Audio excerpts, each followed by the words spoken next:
zay le mpianatra mikorotana fa le mpianatra milamina indray no hoentiko aminao tsy izany fa reo izay manala BEPC tamin'ity androany ity mahatratratra any amin'ny 3 hetsy mahery no manerana ny nosy no manala an'izany fanadina-mpanjakana izany ho arao ny andinindiny sy zavatra nitranga teto Andrenivohitra. Androany no andro voalohany atrehan'ireo mpiadana miisa 13,700 sy 3,000 sy 4 alina sy 3 hetsy manerana ny nosy ny fanadinana ara-mpanjakana faharoa na ny BEPC. Nanokatra izany tamin'ny fomba ofisialy tetsy amin'ny CEG Ambohimanarina izay manana mpiadana miisa 504,000 ny lehibe ny faritra Analamanga, ny avy ao amin'ny ministeran'ny ny fanabeazam-pirenena ary ny fari-piadidim-pampianarana n'Antananarivo renivohitra. Nahitana mpianatra manana fahasembanana na autista ihany koa teto amin'ity ivom-panadinana ity.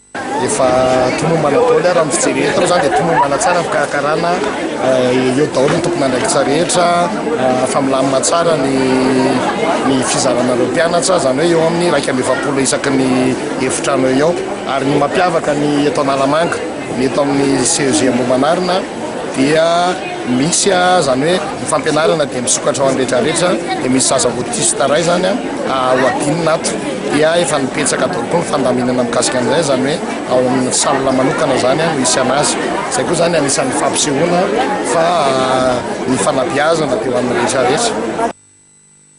Ny rarisoa ho an'ireo mpiadana rehetra hiatrika ny fanadinana BEPC ihany koa ny tale jeneralin'ny ministeran'ny fanabeazam-pirenena.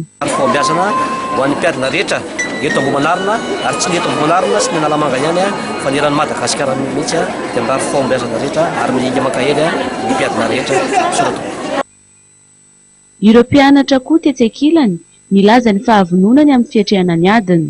Ny taranja matematika sy ny tantara geografia no tena tahoran'ireo mpiadana nanontaniana. Olona tsara. Ino zao tena hoe atahorana tsena hoe tena matematika. Ino ny anton'izay? Za tsy dia matematika fisika ny ambo haiko. Dia ino dina tena tisy? Malagasy dia français dia anglais. Eo ny fahavonona nefa? Vonona tsara. Ha? Manahoana ny ino zao ny atahorana materana ohatr' izany? Matematika. Dia akoatra ny matematika? Izay ihany. Vonona be. Vonona be? Ie. Inona no hoe atahorana na ohatr' izany amin'ny materana hatrehana? Histoire géo aloha hatreto. Ny taranja malagasy sy SVT no natrehan'ireo mpiadana ny andro voalohany androany. Isan'ny novelabelarina tao amin'ny malagasy ny hoe andoko ny fampandrosoana ny firenena ny fananany ponina salama sy tomady. Ny taranja matematika sy frantsay kosa no atrehan'ireo mpiadana rahampitso. Tsy farana raha tsy amin'ny alakamisy kosa ny fanadinana BEPC.